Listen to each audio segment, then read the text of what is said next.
Vamos a abrir nuestras Biblias, hermanos, capítulo 8. Vamos a continuar desde el verso 38 al 47.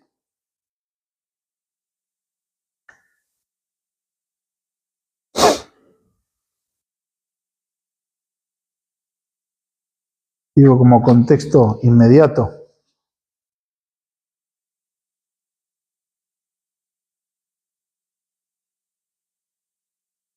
Saben que muchas veces, para saber la familiaridad entre las personas, a veces no alcanza solo en este tiempo con el testimonio. Por ejemplo, yo en mi familia, yo tengo el hermano mayor de todos nosotros. El hermano mayor de todos nosotros, éramos 5 hermanos, un hermano ya partió de la eternidad, pero el mayor de nosotros, sabíamos que era nuestro hermano, pero sabíamos que era hermano solo por parte de padre. Pero después en un momento se tuvo que hacer una prueba. ¿Y cómo sabía? Porque había que resolver un tema legal. Y la cuestión de, bueno, ¿cómo sabíamos? Sí, yo toda la vida lo conocíamos a mi hermano, o sea, pero legalmente, bueno, no sabía solo el testimonio de decir, sino, ¿qué es lo que tuvimos que hacer? Una prueba de ADN. Entonces, ¿qué pasa? Para saber si realmente éramos hermanos y si éramos hijos del mismo padre. Bueno, la prueba resultó un 99,99%. Así que el viejo Solís anduvo por ahí. Menos mal. Porque a veces se llevan grandes sorpresas, ¿no? Muchas veces ese método para saber quién es hijo de quién se hace hoy en día una prueba de ADN. Así también, ¿no? En catástrofes, en grandes accidentes, terremotos, incendios, a veces para identificar los cuerpos se tiene que recurrir lamentablemente a esto porque a veces son tantos que no se sabe quién es quién, y para cuando reclaman los familiares a veces se tiene que hacer.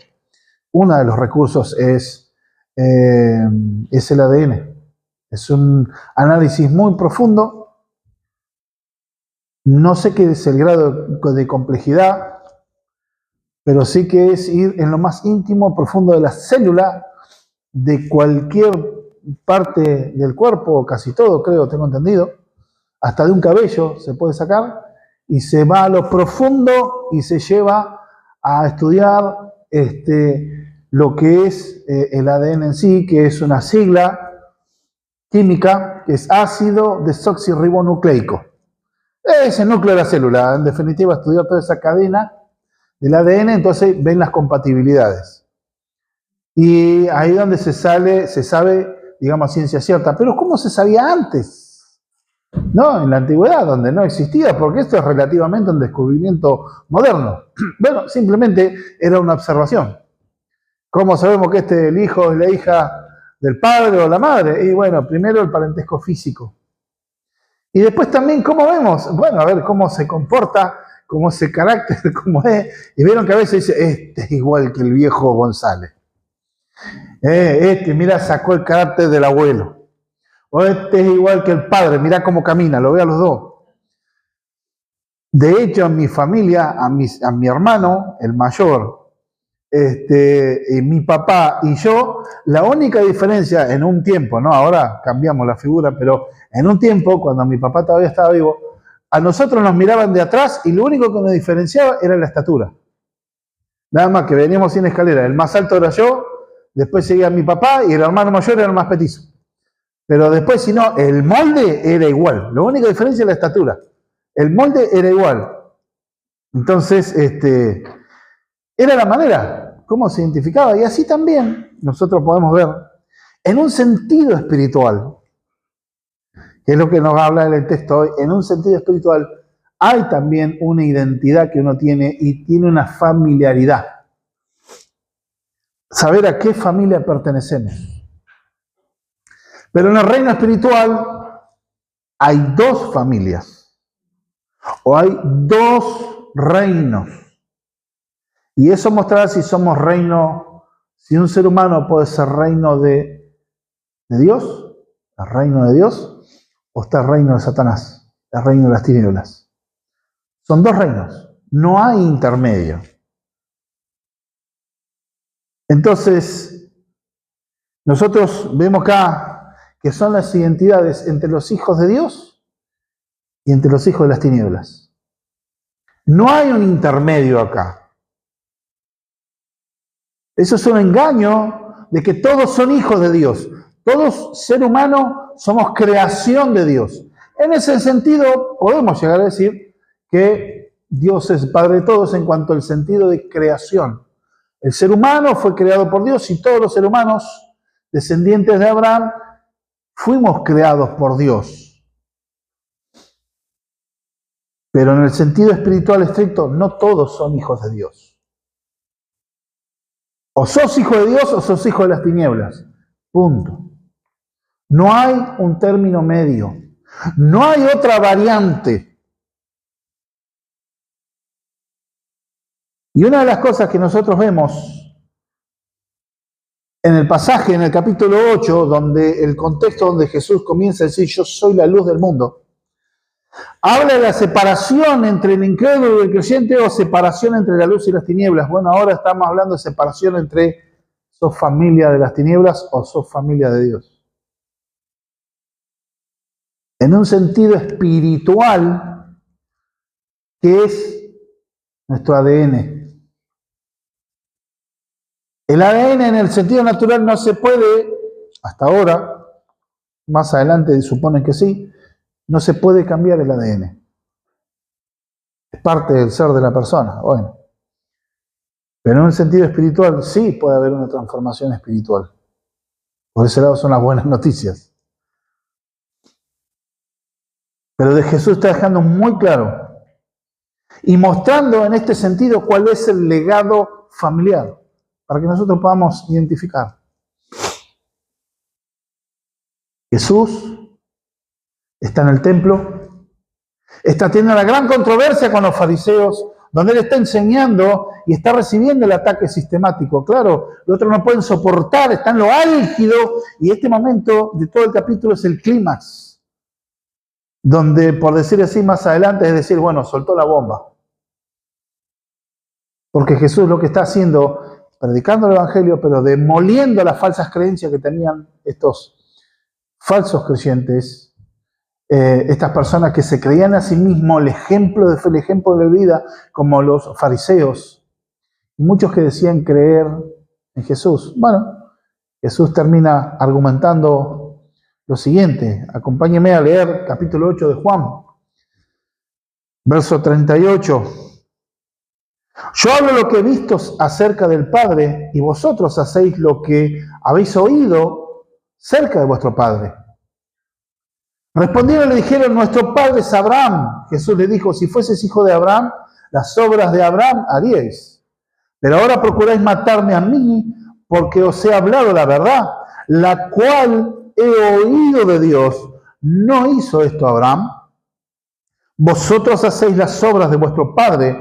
Entonces le dijeron, nosotros no somos nacidos de fornicación. Un padre tenemos, que es Dios. Jesús entonces le dijo, si vuestro padre fuera Dios, ciertamente me amaríais, porque yo de Dios he salido y he venido, pues no he venido de mí mismo, sino que Él me envió. Porque no entendéis mi lenguaje. O sea, ¿por qué no entendéis mi lenguaje? Porque no podéis escuchar mi palabra. Vosotros sois de vuestro padre el diablo, y los deseos de vuestro padre queréis hacer. Él ha sido homicida desde el principio, y no ha permanecido en la verdad, porque no hay verdad en él. Cuando habla mentira, de lo suyo habla, porque es mentiroso y padre de mentira. Y a mí, porque digo la verdad, no me creéis. ¿Quién de vosotros me redarguye de pecado? Pues si digo la verdad, ¿por qué vosotros no me creéis?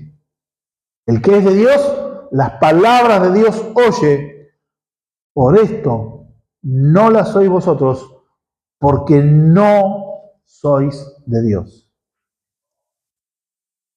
Lejos está la imagen que hoy se pretende dar de ese Jesús inclusivo, casi temeroso, un Jesús que es todo amor, que no quiere caerle mal a nadie, políticamente correcto, que se maneja dentro del margen de que nadie se ofenda y que seamos todos amigos. Acá vemos al Jesús histórico, vemos al Jesús relatado en las Escrituras, diciendo las cosas como son. Un buen criollo, al pan pan y al vino vino. Yo dividí este sermón en 3 porciones, 38 y 39, la identidad reconocida por las obras. Del verso 40 al 44, la inhabilidad natural para escuchar a Dios. Y el verso 45 al 47, ¿quiénes entienden el lenguaje celestial? Vamos con la primera unidad de pensamiento, verso 38, pero también podemos tomar el verso 37 como contexto inmediato. Porque Jesús le está diciendo que lo quieren matar. Dice, sé que soy descendiente de Abraham, pero procuráis matarme, porque mi palabra no haya cabida en vosotros. Jesús ya les está argumentando. Y les está diciendo que la palabra de Dios no tiene cabida. La palabra cabida en el griego es joreo, que tiene que ver con no solo recibir la palabra, sino que esa palabra se quede y que siga creciendo, que siga avanzando. Una palabra habla de permanencia, de estar, de seguir. Todavía sigo un poquito mal de salud, así que sepa. Acá tengo un poquito de agua, gracias. Me ha pegado duro el clima en estos días. Bien, entonces, ¿qué pasa? Esa palabra indica que esa palabra que reciben en el corazón es una palabra que permanece, que avanza, que crece. Por eso también cuando Pablo escribe a la iglesia y le dice que Cristo habite por la fe en vuestros corazones, ¿no? Pero si el cristiano ya tiene a Cristo por la fe, ¿por qué dice que tiene que habitar? Bueno, la cuestión es que el corazón del creyente que abraza la fe y que es nacido de nuevo, en su vida, en el proceso de crecimiento espiritual, es como decir que el corazón va a ser un lugar cada vez más confortable para que habite el Señor. Como quien viene, vamos a decir, bueno, listo, viene a habitar en este lugar, bueno, empieza a cambiar las ventanas, pone unas ventanas más grandes para que entre más luz, por ahí cambia las puertas, es un lugar más cómodo para estar, y así es la vida del creyente. El corazón es el lugar figurado. En nuestra vida espiritual cada vez se verá mejor el carácter de Cristo debido a que hay el crecimiento espiritual. En este caso los judíos no. En este caso los fariseos no, ellos reticentemente renegaban de Jesús, porque que haya cabida en el corazón, es un corazón que va a tener la palabra de Dios en alta estima, va a permanecer en autoridad, va a hacer la instrucción, va a haber amor por esa palabra. Ellos no querían escuchar a Jesús. Ese es el contexto, y también les dice que, y les vuelvo a decir que lo quieren matar. Jesús conoce las intenciones de su corazón. Y en el verso 38 dice, yo hablo lo que he visto cerca del Padre y vosotros hacéis lo que habéis oído cerca de vuestro Padre.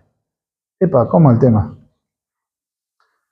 Acá vemos que está escrito, una palabra Padre está escrito con mayúscula y la otra está escrita con minúscula. Entonces no podemos tomar el contexto que Jesús está diciendo que tienen el mismo Padre. Y si está escrito con mayúsculas, se está refiriendo al Padre de Jesús, que obviamente que es Dios. El Dios creador, Jehová de los ejércitos. Dios el Padre, Él es Dios el Hijo. Y hay dos cosas, haber visto y haber oído. Está haciendo esos grandes contrastes que Jesús está haciendo. Deja claro que hay una realidad, que hay dos padres. Y Jesús le está diciendo a sus enemigos lo que él ha visto del Padre. Entonces, ¿qué es? Inclusive que el Padre le envió. Yo hablo lo que he visto cerca del Padre, habla su relación cercana con el Padre, con el Dios creador. Está hablando de su íntima relación. Entonces, ¿qué habla? De que él no inventa el mensaje, sino que está trayendo lo que el Padre le está mostrando, lo que el Padre lo guía día a día. Acuérdense en el capítulo 5 de que Jesús dijo, el Padre y yo somos uno. Son una voluntad.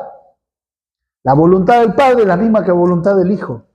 No hay interferencia. Acuérdense que Jesús es Dios el Verbo. Es el Verbo, el eterno Hijo de Dios que está encarnado.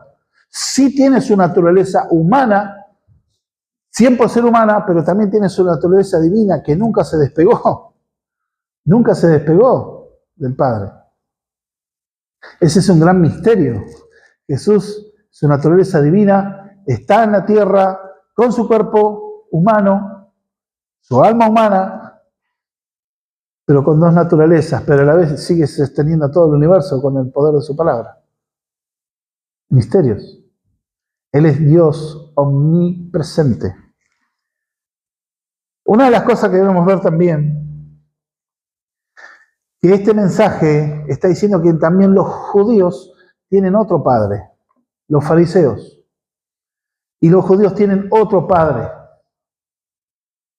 Y una de las cosas que Jesús, ¿por qué la cercanía? Porque Él vio del Padre. Ahora Él dice que ellos hacen lo que han oído. Escuchan apenas un susurro de su Padre, como un murmullo. Dice comentarista William Hendrickson respecto a este pasaje. Hay un contraste entre Él, en un sentido de mí, Padre, y vuestro Padre. Mi Padre y vuestro Padre no son el mismo. Mi Padre es la primera persona en la Trinidad. El vuestro es que lo adivinen, dice el autor. Porque llegado el momento Jesús les va a decir quién es su verdadero Padre espiritual. Entonces ellos se quieren anticipar también en el verso 39, rápido, como queriendo cerrar y diciéndole, respondieron y le dijeron, nuestro Padre es Abraham. Jesús les dijo, si fueses hijo de Abraham, las obras de Abraham haríais. ¡Epa! Pretenden anticiparse, ya más o menos no entienden bien por dónde viene lo que Jesús le está diciendo a vuestro padre, mi padre, y le está diciendo, nosotros tenemos a nuestro padre Abraham, ya le marca su descendencia, no como vos. Ahora después vamos a ver, más adelante, inclusive lo van a acusar de que ni siquiera es israelita. No comprendían mucho. Pero ellos insisten en que son hijos de Abraham. Pero el problema no es su etnia. El problema en sí es su ascendencia espiritual. ¿Quién es su ascendiente espiritual? Descendiente está hablando en un sentido aguas abajo. ¿Quién desciende de mí? Mi descendencia son mis hijos. Pero mis ascendientes son mis padres, abuelo, bisabuelo, tatarabuelo y así seguimos para atrás. John MacArthur dice respecto a esto, la respuesta de los judíos indica que una vez más no captaron la importancia de las palabras de Jesús. Nuestro padre es Abraham. Insistían amargamente en que también eran hijos espirituales de Abraham. Esto es que seguían el patrón abrahámico de fe de Dios. Pero la respuesta del Señor así lo revela porque lo llaman a mostrar la justicia característica de Abraham. Fin de la cita. ¿Qué quiere decir esto? Jesús le dice, bueno, si ustedes fueran hijos de Abraham, vivirían como Abraham. Ellos pensaban, por su fe ritualista, que hacían las obras de justicia que hacía Abraham, pero no lo hacían. Eran personas que debían imitar la vida de justicia que hacía Abraham. ¿Por qué? Porque lo que identificaba a Abraham, ¿qué era principalmente? Una vida de fe. Génesis 12. Génesis 12, capítulo 12, verso 1 al 4, nos habla del llamamiento de Abraham y la actitud que tuvo Abraham en cuanto al llamamiento de Dios.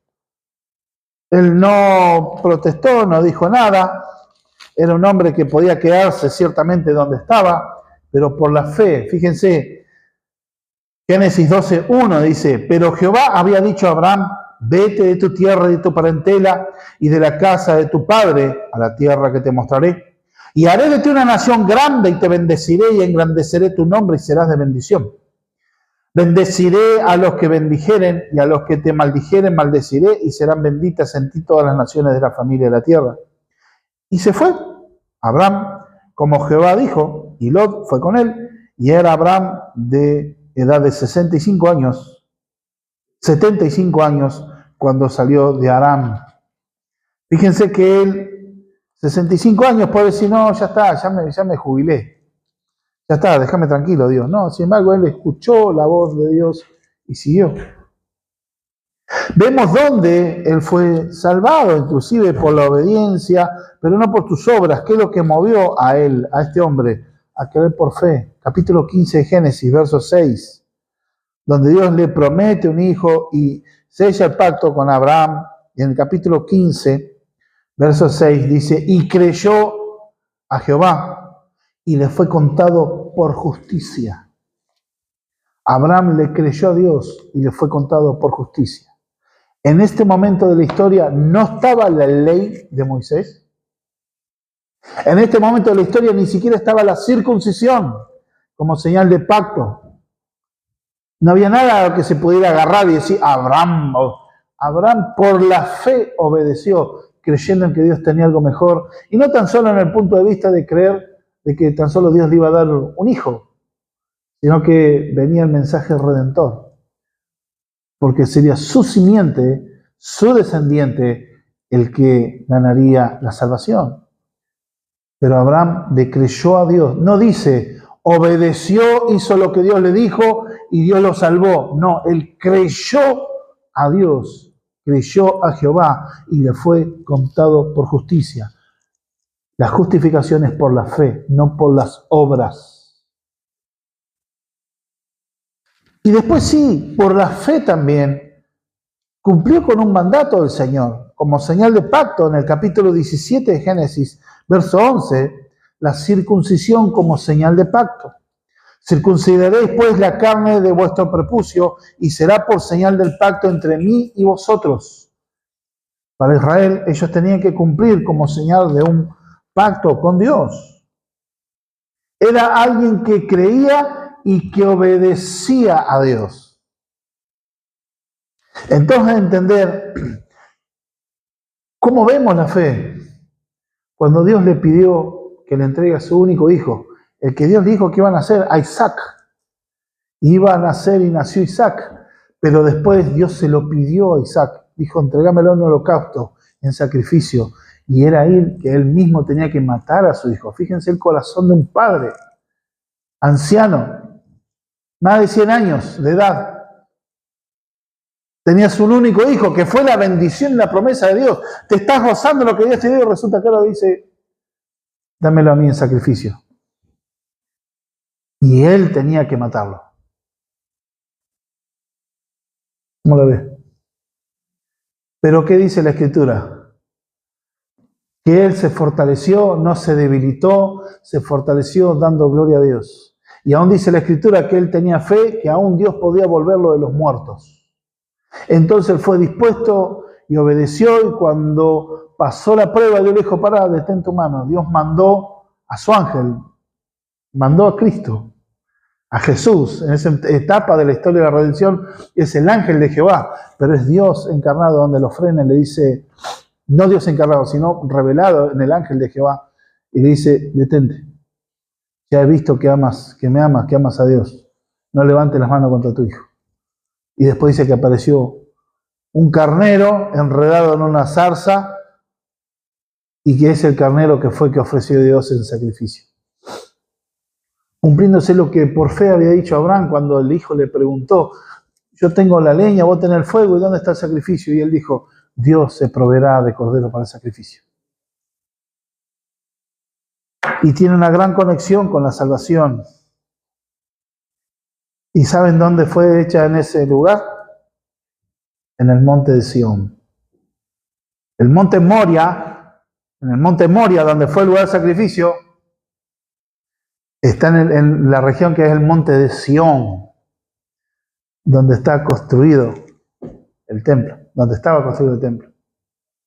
Y en ese mismo monte de Moria, el monte de Sión, es donde sí el Padre Eterno, en un sentido espiritual, usando seres humanos, donde el Padre mató al Hijo en la cruz, para que su sangre pudiera rescatar de pecado. Es en el mismo lugar.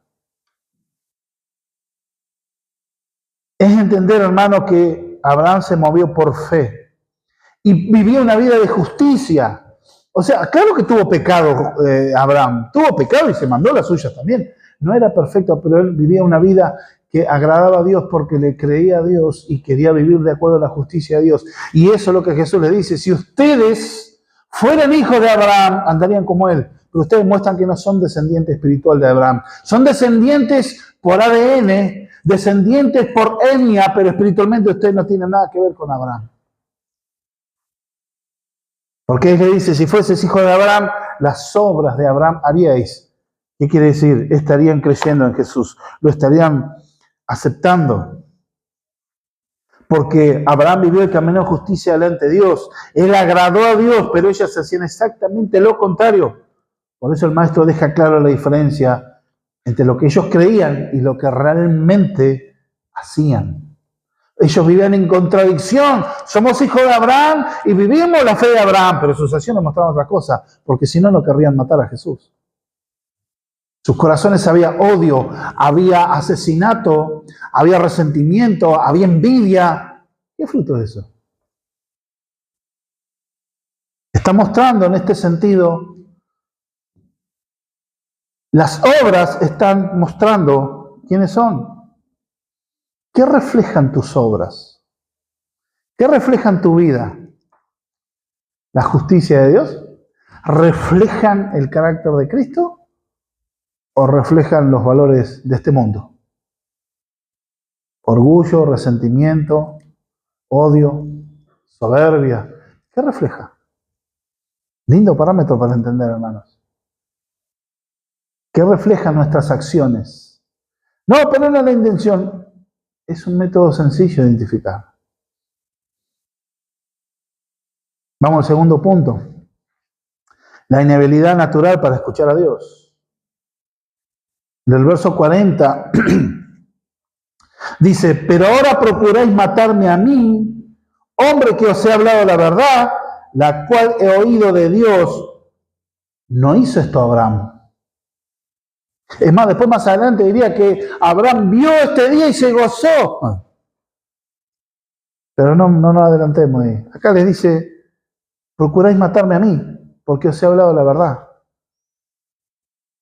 Porque como consecuencia de su relación con su padre, ellos quieren hacer la obra de su padre, que es matar a Jesús. Si fueran hijos de Abraham en el sentido espiritual, esto es de la fe de Abraham, nunca harían esto. Por el contrario, se gozarían al ver al Mesías, como el Señor lo diría. Esto es claro y es práctico. Ver en nuestras vidas cómo vivimos, qué atesora nuestro corazón, qué estilo de vida, qué muestra la justicia y la santidad de Dios o el pecado y la vida de iniquidad que vive el mundo. Y este mundo está bajo las tinieblas. Entonces debemos ver, hermanos, en este sentido. Ustedes procuran matarme, verso 41. Si vosotros hacéis las obras de vuestro Padre, está mostrando, en vez de detenerse a pensar lo que Jesús les está diciendo, redoblan la apuesta. ¿Por qué? Porque entonces le dijeron: nosotros no somos nacidos de fornicación. Un Padre tenemos, que es Dios. ¿Saben que fornicación, la palabra griega porneia, es conducta relajada? Está hablando, por ejemplo, de sexo antes del matrimonio. Esa es una conducta. También podría ponerse como conducta relajada, por ejemplo, que yo vaya a saludar a una mujer y yo, en vez de decir, bueno, le tomo por el hombro, o saludarla bien con un beso, no, voy y me pongo a abrazarla y la agarro por las caderas. Eso ya sería una conducta relajada, una conducta desordenada. O sea, a ese nivel lleva la santidad de Dios, el pueblo de Dios. Entonces no puede tomarse ese atrevimiento. Dar un beso en la mejilla, pero de una manera indiscreta, eso también ya delante de Dios es porneia, es fornicación.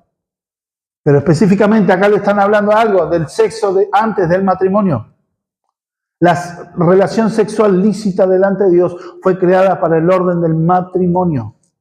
Convenio entre dos personas que deciden delante de Dios y en Argentina delante de las autoridades seguir su vida juntos, y Dios ve eso como matrimonio y pueden tener una vida plena. La sexualidad no es algo feo, tabú, eso es la distorsión demoníaca. Pero la vida matrimonial es de gozo, es de deleite y también es parte de la función reproductiva que tiene. Pero cualquier actividad sexual fuera del matrimonio, y tengamos claro, la vida sexual o la sexualidad que Dios creó es la sexualidad heterosexual. Porque no tan solo tiene relación con el placer sexual físico, sino tiene que ver con un mandato del Señor de la reproducción del ser humano. Entonces tiene que ver con el fructificaos y multiplicaos y sojuzgad la tierra, el mandamiento del Señor.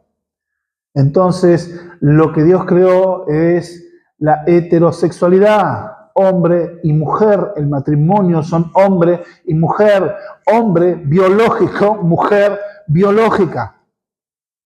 Las ideologías torcieron todo, pero eso no tiene nada que ver con el plan de Dios. Por eso la homosexualidad delante de los ojos de Dios también es tan aberrante. ¿Por qué? Porque es directamente una rebelión contra la imagen de Dios. Ahora bien, la homosexualidad, el lesbianismo, tiene la misma capacidad de mandar al infierno a una persona que aquel que miente, aquel que tiene odio, resentimiento en su corazón. No es más pecado, es otro pecado más. Pero las consecuencias son, como por ejemplo pasa en Argentina, que la tasa de reproducción para la renovación de la población, pensando en el futuro, ya cayó a mínimos que no se puede volver a cambiar. Está en mucho riesgo la nación. Y todas esas naciones que dijeron y siguieron las ideologías woke, están teniendo ese mismo problema. Europa ya cayó. Se lo están poblando los musulmanes, que tienen 4 o 5 por pareja. Entonces entender que la sexualidad creada por Dios es dentro de un marco de santidad, la santidad del matrimonio. No, vamos a explorar, es pecado delante de Dios. La Biblia dice que los fornicarios no heredarán el reino de los cielos, así como los adúlteros, así como los que practican otras perversiones sexuales tampoco, así como los mentirosos, como los hechiceros, como los brujos. Debemos entender, hermanos, de que en vez de detenerse, ellos dijeron, nosotros somos hijos de Abraham y no de fornicación. Indirectamente, porque vos sí. ¿Por qué? Jesús nació de manera distinta. ¿Y cuál es el tema? Es que como que están sin argumento y les están desnudando el corazón. Y la forma de contestar es como cuando alguien te puede venir, una persona de la manera más amorosa, más correcta, decirte, che, me parece que te estás equivocando en esto. ¿Y cuál sale el orgullo de la persona? ¿No? Dice, ¿y vos quién sos para juzgarme? ¿Qué surge en el corazón? ¿Y vos quién sos para juzgarme? Aparte, si en el caso vos tampoco sos perfecto, así que vos no me señales a mí. En vez de tener una actitud humilde, pensar, che, será realmente tiene razón, capaz que le estoy errando en esto. Gracias, hermano, por decirme, gracias, hermana, por corregirme en esto. Sale el orgullo, ¿no? ¿Y vos quién sos? Esta es la actitud que tuvieron ellos, ¿pero por qué? Porque se quedaron sin argumentos. ¿Y qué es lo que se hace muchas veces? Cuando nos quedamos sin argumentos, se ataca a la persona. Es fomentar algo, un desprestigio a esa persona, atacarlo en un sentido personal, no el debate de ideas o no contraargumentar, sino atacar a la persona directamente, haciéndolo de índole personal, pensando que porque lo desprestigiás, en alguna manera haces una lesión emocional, una lesión a su persona, entonces ahí ya lo vas a callar. Y le dijeron, nosotros no somos hijos de fornicación, un padre tenemos Dios, no como vos. ¿Por qué? Una de las cosas que vemos acá, que se ve en los textos, es lo siguiente. Es una declaración, dice MacArthur, la declaración burlona, nosotros no somos nacidos de fornicación, sin duda es una referencia de menosprecio a la controversia que rodeó el nacimiento de Jesús. En otras palabras, implicaban que el nacimiento de Cristo, a diferencia de ellos, era un nacimiento ilegítimo. O sea que era un bastardo. Ahora, bien, en la historia de la redención, Jesús sí nació de una manera distinta, no nació de la manera de reproducción del ser humano normal, no porque tenga algo malo la relación sexual, sino que él no podía nacer. Acuérdense que cuando surge la gestación del embarazo, viene a la existencia un nuevo ser humano con una carga genética propia, un ser humano con un alma propia y una vida espiritual propia. O sea, tiene un alma, es un cuerpo y un alma propios de la identidad de ese ser humano que se gestó a través de la relación del padre y la madre. Pero ¿qué pasa? Jesús no podía nacer de esa manera porque Jesús ya existía. Jesús es el verbo. Y por eso Juan, en el primer capítulo, en el versículo 1, dice, en el principio era el verbo, y el verbo estaba con Dios y el verbo era Dios. Es algo que los testigos de Jehová empiezan a agarrarles convulsiones, y ellos lo resuelven en sus Biblias, que son un fraude respecto al idioma del griego, sino que está todo torcido para que ellos puedan meter su argumento, meten a Jesús como que es un Dios con minúscula, porque ellos toman la tradición de Arrio, una herejía que se dirimió hace siglos, en la época de Atanasio, Agustín de Hipona, siglo V, donde resolvieron ese problema, donde se atacó lo que se llama la doctrina del arrianismo. Bueno, los arrianos modernos son los testigos de Jehová. Entonces, ellos negaban la divinidad de Jesús, o decían que era un Dios con minúscula, dicen. No, no es un ser creado, Jesús es increado. Jesús comparte la misma esencia que el Padre, los mismos atributos que el Padre y que el Espíritu Santo. Es un solo Dios que subsiste en tres personas.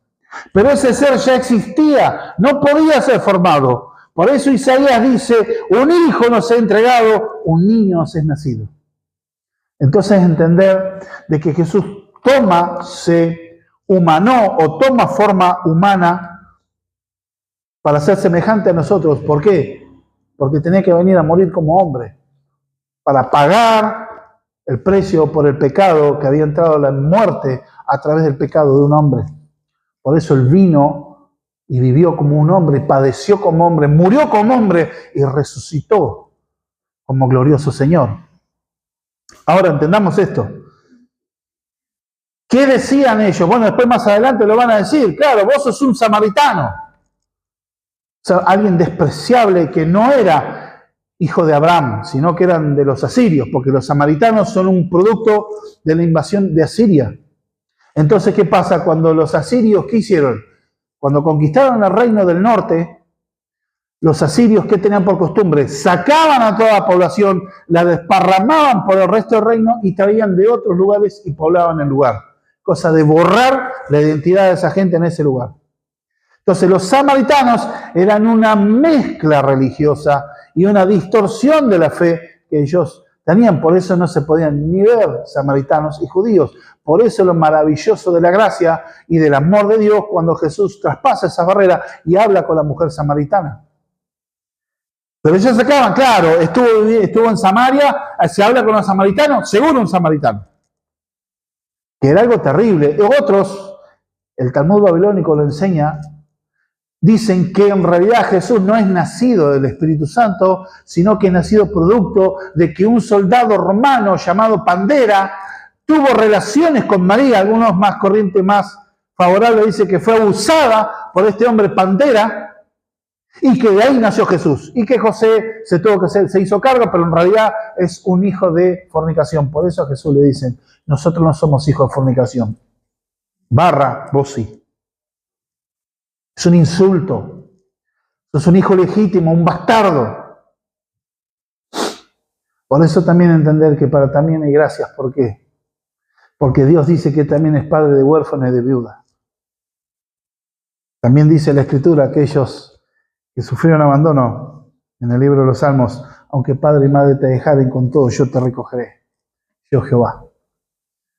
Entonces entender, hermanos, de que este ataque fue muy personal y fue un golpe bajo realmente. Es el precio que tuvo que pagar María. Imagínense María embarazada, se tenía que vestir de un color que era la virginidad, y sin embargo ella se presentaba y la veían con la panza. ¿Y cómo? ¿Y tu marido? Si vos todavía no estás casada, vos estás desposada, ¿no dan las cuentas? ¿Cómo puede ser? Si vos te casaste y en menos de 6 meses ya nació, ¿qué pasó acá?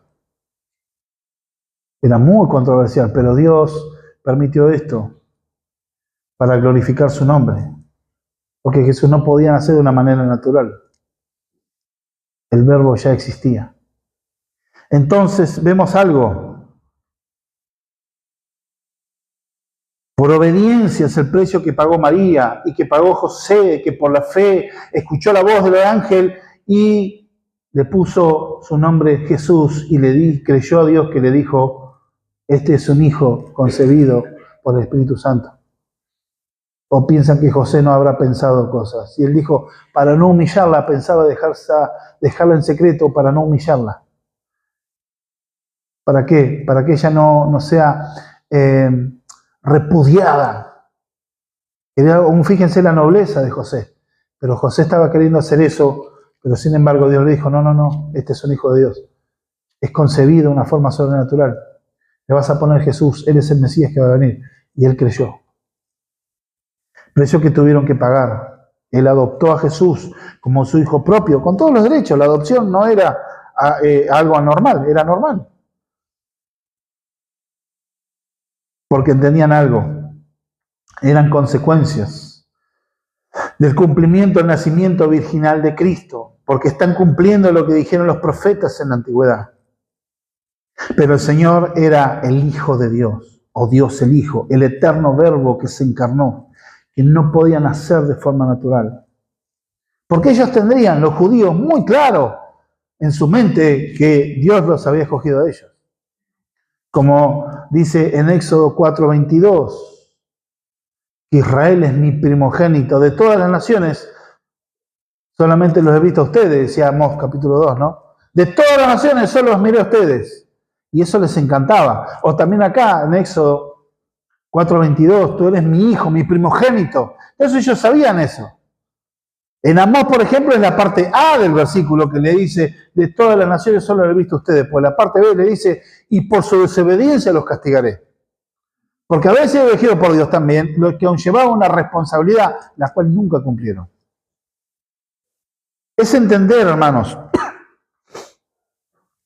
que ellos, la nación de Israel, fue llamada a ser una nación de sacerdotes y de gente santa, porque Dios es santa. Era la nación que Dios escogió para mostrarle a Dios a las naciones, que estaban para hacer bendición a los demás seres humanos, mostrando a Dios a través de un pueblo que glorifica y que vive para Dios. ¿A quiénes? Mostrarle a los gentiles.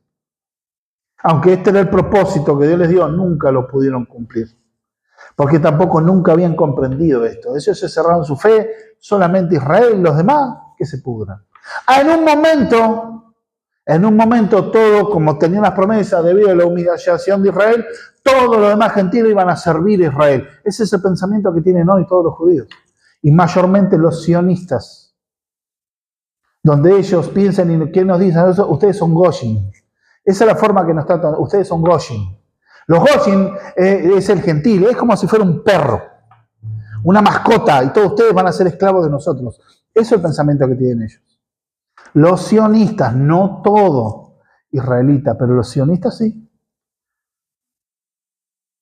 Es entender, pero en su gran mayoría ellos comparten y creen eso, pero ellos negaron al Mesías, niegan a Cristo, rechazan a Cristo, por ende tampoco no tienen salvación. Pero ellos tenían ese propósito hasta que lo perdieron. Es verdad que Dios en un sentido nacional era su padre, pero solo era un padre de los que tenían la fe salvadora. O sea, como dice el apóstol Pablo, no todo israelita es el Israel espiritual, sino el que creyó a Dios, el Dios de Abraham, y creyó como Abraham. Cristo es el verdadero Israel, y los que están en Cristo son el Israel espiritual. Esto no es teología del reemplazo. La iglesia no reemplaza a Israel, sino que cumple a Israel. ¿Cuál es el verdadero Israel? Todo el Antiguo Testamento, Israel está en un tiempo haciendo como un tipo de Cristo, y el verdadero Israel, que adora a Dios, que teme a Dios, que vive conforme a la voluntad de Dios, se cumple en Cristo. Cristo es el verdadero Israel. Y el que está en Cristo es el Israel espiritual. Nosotros somos el olivo injertado en el olivo natural, que no es la nación geográfica, sino está hablando en sentido espiritual. Entonces la iglesia cumple Israel. La nación política de hoy en día no es el pueblo escogido de Dios. ¿Dios salvará a un remanente? Sí, porque Pablo también dice que Dios ha desechado a Israel en ninguna manera. Yo mismo soy judío y fui salvo. Dios irá salvando a gente de Israel. Claro que sí, a medida que vayan creyendo en el Mesías, arrepintiéndose de sus pecados. Pero la nación política de hoy en día de Israel no es el Israel del antiguo pacto y no es la nación escogida por Dios. Que de esa nación Dios tenga escogido la salvación, sí, claro. Pero tendrá que ir creyendo en el Mesías.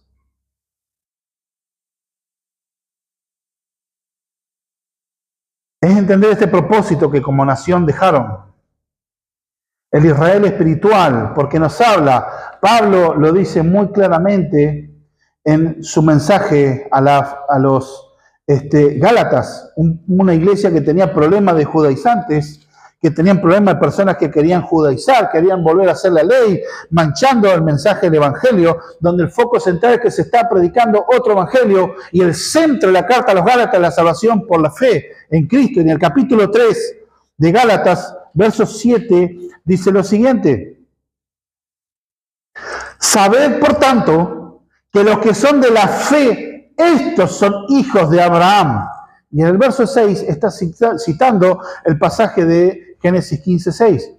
Así Abraham creyó a Dios y le fue contado por justicia. Y así en el verso 7, sabed, por tanto, los que son de la fe, estos son hijos de Abraham. Los que creyeron en Jesús como el único y suficiente Salvador, que Jesús es el Mesías enviado, eso somos descendientes de Abraham, por la fe, no por la etnia, no por ser descendientes genéticamente de Abraham, sino por la fe. Por eso la iglesia es el pueblo escogido de Dios, porque estamos en Cristo, el verdadero Israel. Entonces entender esto, hermanos, que el ser descendiente físico de Abraham no da acceso al reino celestial, al reino del Mesías, sino los que tienen la fe del patriarca, Abraham. Los que creían a la promesa del Mesías serán salvos. Fíjense, en la antigüedad, Dios salvó, acuérdense de Ruth, la moabita, Rahab, que era de Jericó, también salvó a la samaritana. ¿Y cuántos más gentiles que Dios salvó? Porque creyeron en el Redentor que venía. Y los gentiles que serían salvados, como Cornelio, cuando Dios lo llevó a Pedro para que predique el Evangelio, un hombre romano que concurría a la sinagoga, dice que era temeroso de Dios, o sea, era alguien que concurría hacia limosna, en su corazón tenía la fe salvadora, y Dios lo visitó y lo salvó. Y era un romano. Es más, enemigo de Israel. Por eso muchos fueron salvados, pero no por la etnia, sino por la fe. Entonces debemos tener en cuenta en este sentido, el verso 42. Dice, Jesús entonces dijo, vuestro Padre, ellos dicen, nosotros no somos hijos de fornicación, pues un Padre tenemos que es Dios. Y Jesús entonces le dijo, si vuestro Padre fuese Dios, ciertamente me amaríais, porque yo de Dios he salido, y he venido, pues no he venido a mí mismo, sino que Él me envió. Y ya se está gestando el clímax de lo que dice. Y esta afirmación es contundente. Si Dios fuera su Padre, amarían al Hijo. Porque el que ama al Hijo, ama al Padre. Como en el capítulo 5, aquel que deshonra al Hijo, deshonra al Padre. Esto está derribando su creencia de sí mismos, ya que sus acciones, su odio a Jesús, sus intenciones de matarlo, muestran todo lo contrario a lo que creía y vivía Abraham. Y si realmente fueran hijos de Dios, no tendría esto en su corazón. Y como decía en otro pasaje, que el que no honra al Hijo, no honra al Padre. Cristo es el regalo de Dios, es el mayor don divino. Y si no lo amamos, no amamos al dador de dicho don. Es decir, Amar a Jesús es creerle y obedecerle. No es como algunos se engañan a sí mismos diciendo que aman a Dios, pero no lo conocen, ni obedecen, ni lo siguen en verdad. Los que aman es un ídolo. ¿Cuántas personas a veces se escucha hablar? No sabe lo que yo lo quiero a Dios, y como hasta lloran y se emocionan, pero están enamorados de una idea de Dios. Porque ves en su vida, siguen viviendo en su ignorancia de Dios, siguen viviendo en su pecado, siguen viviendo en su ignorancia. No hay temor realmente delante de Dios. Lo que tienen es una emoción de que les causa que algo lindo, hay algo más allá, pero nada más. Siguen un ídolo. No es el Jesús que está evidenciado en la Escritura. Y esta gente seguía en un ídolo, su propia religiosidad, su propio orgullo. Verso 43. Porque Jesús está diciendo su origen. Él ha venido de Dios. Y no ha venido de mí mismo, sino que Él me envió. O sea que Él viene enviado. ¿Por qué no entendéis mi lenguaje? Y Jesús les da la respuesta. Porque no podéis escuchar mi palabra. Así como en el verso 37, mi palabra no haya cabida en vosotros.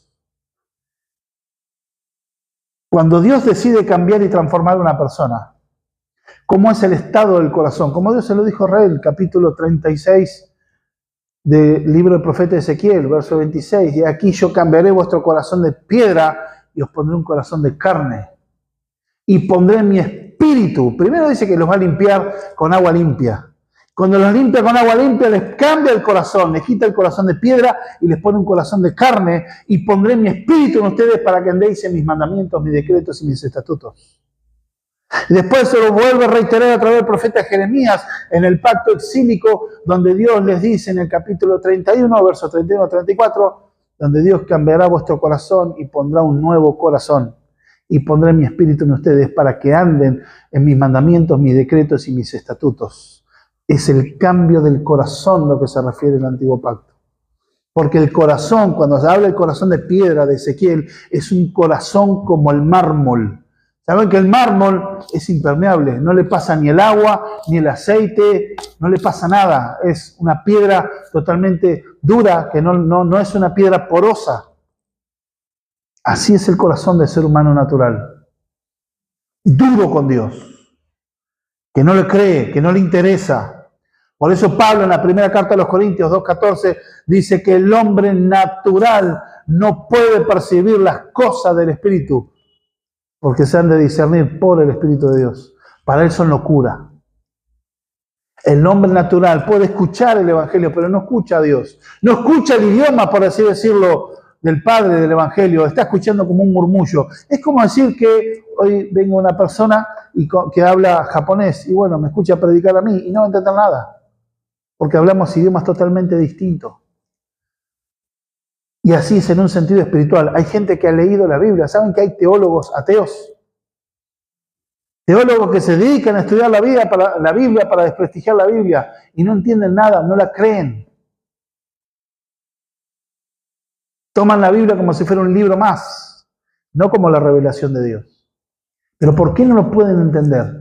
No lo pueden entender porque no pueden. Sus oídos están tapados, están ciegos espiritualmente. La palabra no haya cabida en ellos, no crece, no permanece, no la reciben. Solamente es la iluminación del Espíritu Santo lo que obra para salvación. ¿Por qué? Porque solamente la palabra de Dios es capaz de transformar corazones y vidas. Pablo lo explica en su segunda carta a los Corintios, capítulo 4, verso 6. Porque Dios, que mandó que de las tinieblas resplandeciese la luz, es el que resplandeció en vuestros corazones para iluminación del conocimiento de la gloria de Dios en la faz de Jesucristo. Que tengas fe para salvación es porque Dios te iluminó. Porque Dios te fue transformando.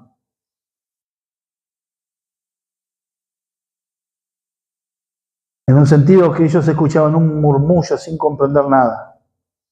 Claro, ojo, que hay que estudiar la palabra, hay que esforzarse, hay que orar al Señor, pero si no hay iluminación del Espíritu Santo no se puede comprender. ¿Por qué no pueden entender mi lenguaje? No pueden entender. porque no pueden escuchar mi palabra, no la soportan. El verso 44, y esta casi es como decir, si fuera en un discurso, bueno, listo, dijo esto, dejó el micrófono y se fue. Soltó la bomba. Vosotros sois de vuestro padre el diablo, y los deseos de vuestro padre queréis hacer. Él ha sido homicida desde el principio y no ha permanecido en la verdad porque no hay verdad en él. Cuando habla mentira, de lo suyo habla porque es mentiroso y padre de mentira. Contraste cuando Jesús dice, yo soy el camino, la verdad y la vida, y nadie viene al Padre sino por mí. Totalmente contrario a esto. Vemos, hermano, algo admirable del Señor, su valentía. Hay muchísimas personas que están en el templo, en el patio del templo, y acuérdense que Él está enseñando y hablando de esto a viva voz, y hay que ser valiente para decirle a todo Israel, o los que estaban ahí, que se creían que tenían la verdad de la milanesa, que eran absolutamente entendidos en lo que era fe, práctica de sus tradiciones y sus mandamientos, que venga alguien y te diga, ustedes son hijos del diablo, del adversario, del enemigo, del contradictor. La palabra diablo tiene que ver con contradictor, el acusador. Ustedes son enemigos de Dios, son sus hijos. Jesús no estaba siendo políticamente correcto, estaba hablando la verdad de Dios a viva voz, porque era un hombre de verdad, con el cinturón ajustado de verdad, un hombre bien plantado, perfecto y puesto al cual los varones tenemos que imitar. Esto dicho entre paréntesis. Pero la verdadera masculinidad bíblica, Jesús es el hombre perfecto. ¿Cuántas veces los hombres tenemos que renunciar a la cobardía? Porque queda cómodo no ofender, no enseñar, no dirigir a los hijos, no hacerse responsable de algo, queda cómodo. Pero el hombre tiene que hacerse cargo y responsable. Jesús se plantó como hombre. Y si ya más preámbulos ni rodeos, suelta este misil directo a la línea de flotación del pensamiento religioso de sus enemigos. A las claras les afirma el origen de sus afectos, que es lo que amaban y que eso gobernaba su corazón y lo que mostraban sus acciones, que estaban en unión con las tinieblas, pero ellos no lo notaban. Como que ninguno nota que es prisionero en una cárcel, porque es una cárcel que como la persona está ciega, piensa que es libre. Piensa que hace lo que quiere y en realidad está gobernado por su naturaleza pecaminosa. A menos que Cristo sea iluminado en esa vida, ninguno nota que es preso, porque no ve su propia celda. Esta celda es espiritual, no física. Están atados por su naturaleza caída, amando lo que quieren, pero siendo rebeldes al Dios creador. Enemigos por naturaleza, como dice Efesios 2, en otra época éramos hijos de ira. Por eso quieren hacer los deseos de su padre. Y empieza a mostrar las características de su padre, que dice que era homicida. ¿De qué está hablando Jesús ahí?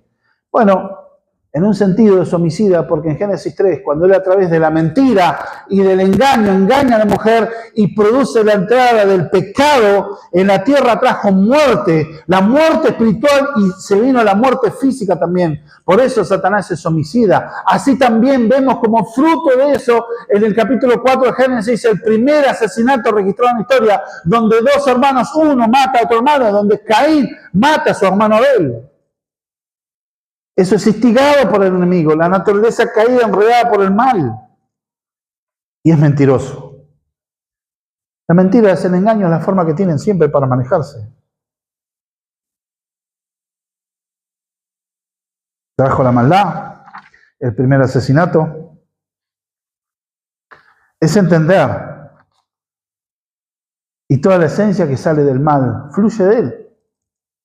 Todo pecador es hijo de ira. Nacemos de nuestro Padre. Tenemos los deseos de nuestro Padre. Estos judíos quieren asesinar a Jesús y cumplir los deseos del Padre. No es que el Padre les interese tanto, sino que son usados como títeres para llevar a cabo sus planes. El diablo también no permanece en la verdad, porque no hay verdad en él. Debido a ello, ellos no podían aceptar la verdad de Dios. Eran mentirosos y vivían en la mentira. Los hijos de Dios sí permanecen en la verdad, hablan la verdad, practican la verdad, aman la verdad. Aunque sí, claro, imperfectamente, claro. Tenemos lucha, nuestra naturaleza, nuestra vieja naturaleza muchas veces nos arrastra. Fuimos libres, los que nacimos de nuevo, de la autoridad del pecado, de las cadenas que lo tenía aprisionado, pero no fuimos librados de su acechanza. Ese proceso terminará cuando estemos en estado de gloria en el cielo. Mientras tanto, hay que seguir batallando con las pasiones y los deseos. Pero hoy tenemos poder y tenemos el deseo para luchar contra eso. Es el poder de Dios, no es el poder mío, no es el poder tuyo, es el poder del Espíritu de Dios que te fue implantado cuando naciste de nuevo. Y el tercer punto, ¿quiénes entienden el lenguaje celestial?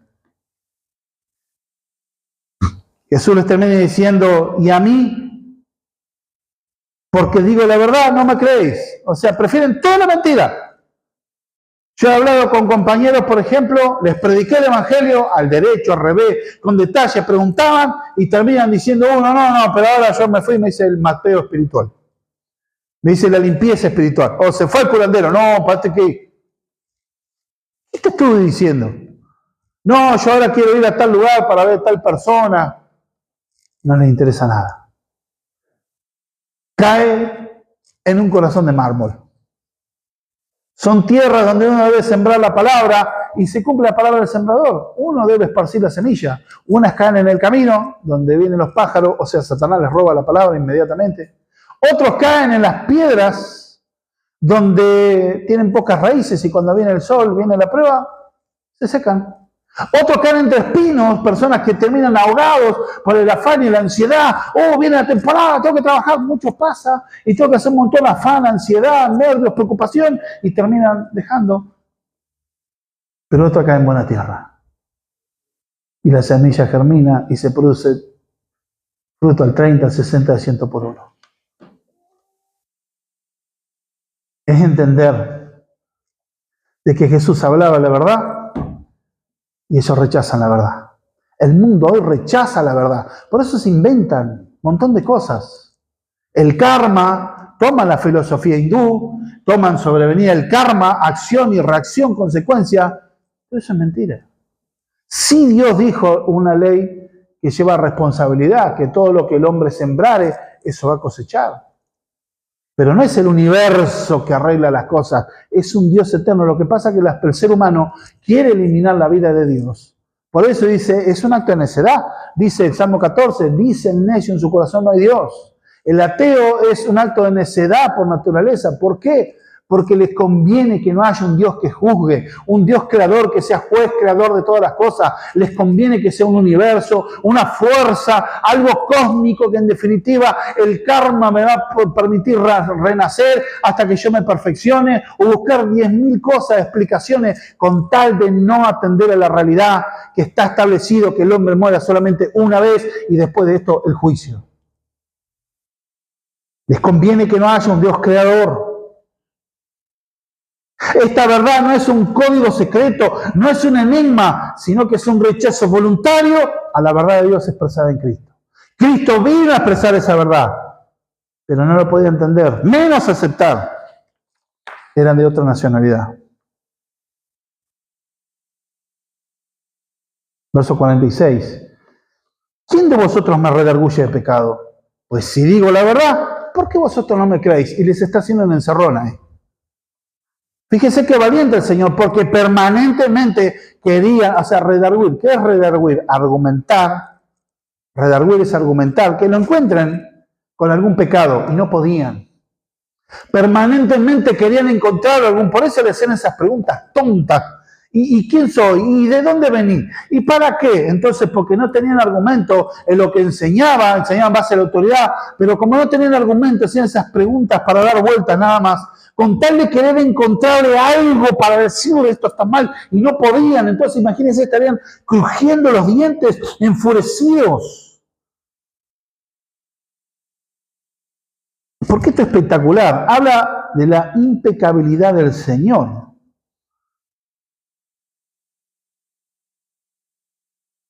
Dice Leon Morris en su comentario: a menudo estamos tan interesados en el hecho de que no había nada de qué acusarlo, que pasamos por alto el hecho de que lo que realmente es sorprendente fue que hiciera tal desafío. Esto indica una conciencia clara y serena. Solo uno que tiene relación más cercana e íntima con el Padre podría haber dicho tales palabras. A ver, ¿quién me encuentra un defecto? Es decir, cualquiera de nosotros nos quedaría absolutamente soberbio y descolocado porque defecto. Pero Jesús lo podía decir cabalmente. ¿Quién me redarguye pecado? Y si yo no tengo pecado y digo la verdad, ¿por qué no me cree la verdad? Los está encerrando. Porque si este tipo tiene una vida santa y lo que dice es verdad, ¿por qué no le creemos? Porque no quieren creerlo. Cristo era sin pecado, pero fue tentado en todo según nuestra naturaleza, dice la Escritura. Pero no se encontró pecado en él. Porque de lo contrario, no podría haber ido a la cruz del Calvario a morir como el Cordero de Dios. Porque el Cordero tenía que ser perfecto. Si hubiera encontrado un solo pecado propio de Jesús, no habría resucitado. La muerte hubiera tenido autoridad para retenerlo. Pero por eso dice, sórbida eso, la muerte en victoria. ¿Dónde está tu aguijón? Dice Pablo. Y el aguijón es el pecado y eso fue destruido en la resurrección de Cristo. Verso 47. El que es de Dios, las palabras de Dios oye. Por esto no las oís vosotros, porque no sois de Dios.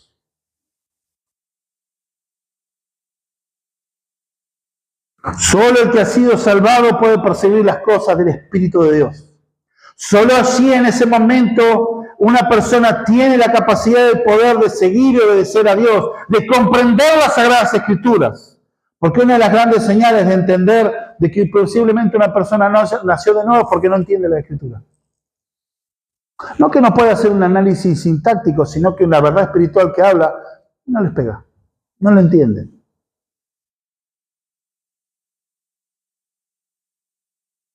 No hablamos de simple ignorancia, es ceguera espiritual. Solo el que ha sido salvado tiene poder para seguir y obedecer a Dios. Los que no son hijos de Dios no entenderán, ni obedecerán, ni amarán la verdad del Evangelio. Solamente es la obra de la regeneración. La responsabilidad de la iglesia es esparcir la semilla, llamar a pecador al arrepentimiento. Y no es decirle, Dios tiene un plan maravilloso para tu vida.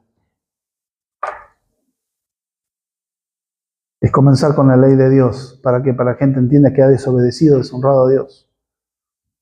No es para vivir un evangelio culposo, pero sí la persona tendrá que ver su culpa delante de Dios, para que pueda entender la necesidad de un Redentor y que pueda ver finalmente en Cristo a ese Salvador único y suficiente, aquel que murió en la cruz del Calvario, pero que al tercer día resucitó con poder. Y que vive, y que reina, y que pronto viene. En conclusión, Jesús muestra la clara separación entre dos reinos y la evidencia, la naturaleza del accionar de ambos grupos, los hijos de Dios y los que tienen por padre al diablo. Ambos actúan de acuerdo a su naturaleza. La diferencia es que los hijos de Dios tienen una nueva naturaleza, han sido regenerados y tienen la verdad de Dios en ellos. Pasamos a formar parte de la nación del reino de Dios. ¿Cómo puedo ser salvo? Como el carcelero le preguntó a Pablo en la cárcel de Filipo, ¿qué debo hacer para ser salvo? Cree en el Señor Jesucristo, solamente será salvo.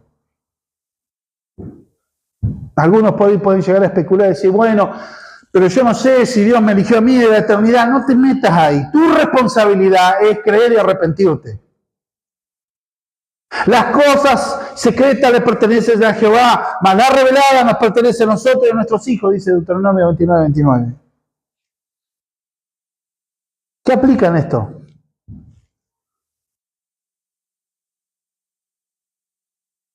¿Sabés quién es tu padre? Acá no importa que te hayas criado en la iglesia. ¿Realmente Dios es tu padre? ¿Qué deseos te gobiernan? El resentimiento, el odio, la venganza, la envidia, los placeres, la lujuria, la riqueza, la fama. ¿Qué llena tu corazón y qué te inspira todos los días?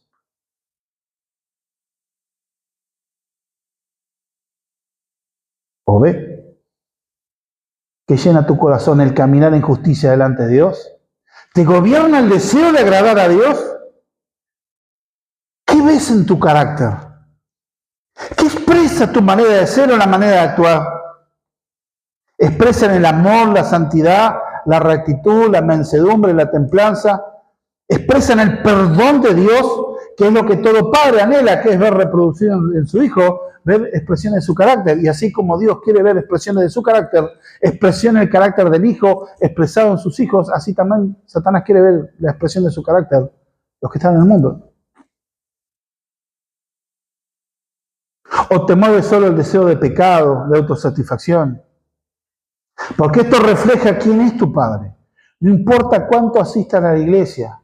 Recordad que los fariseos eran hombres muy religiosos, pero no habían nacido de nuevo. No se puede asumir el evangelio y decir, no, porque es hijo de cristiano, será cristiano. No. No, hace años. ¿Hay fruto de conversión en su vida? ¿Sí o no?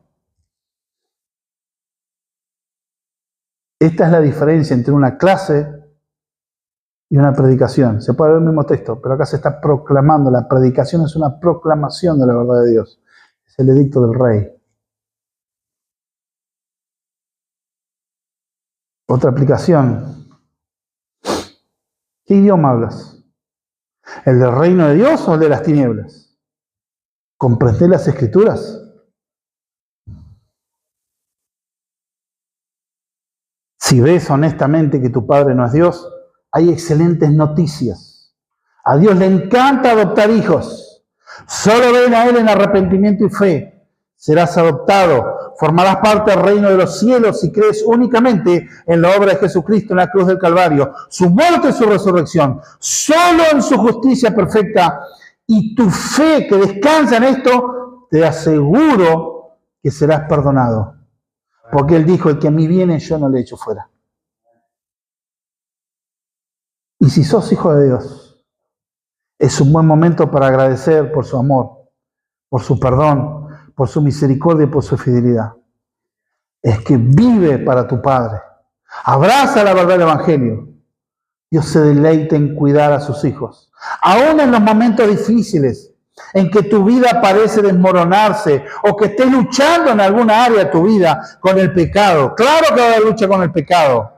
Aunque estés bajo el fuego de la prueba y esté tu mente y tu corazón con dudas, con tristezas, en angustia, sientas ahogarte en los problemas, Dios está ahí tras bambalinas, dirigiendo todo. Porque este es su universo. Él no te dejará ni te desamparará. Porque Jesús soportó el abandono del Padre para que vos y yo jamás pasemos por esto. Si piensas que Dios te dejó, es un problema de tu alma. Que debes llevarla a la claridad de las Escrituras. El Salvador está con nosotros todos los días hasta el fin de los tiempos. Pecaste y te sentís lejos delante de Dios. Dios no te abandona, por eso no endurezcas tu corazón. Ven a los pies de tu Padre en arrepentimiento y volverás a ser restaurado. Como hijo no perdiste tu lugar, quizás habrás perdido oportunidades de Dios y tengas que lidiar en las consecuencias de tus pecados toda tu vida, pero nunca serás abandonado ni desechado. Vino a cumplir la palabra del profeta, que el siervo de Jehová no apagará el palo de los que me ame y no quedará la caña cascada.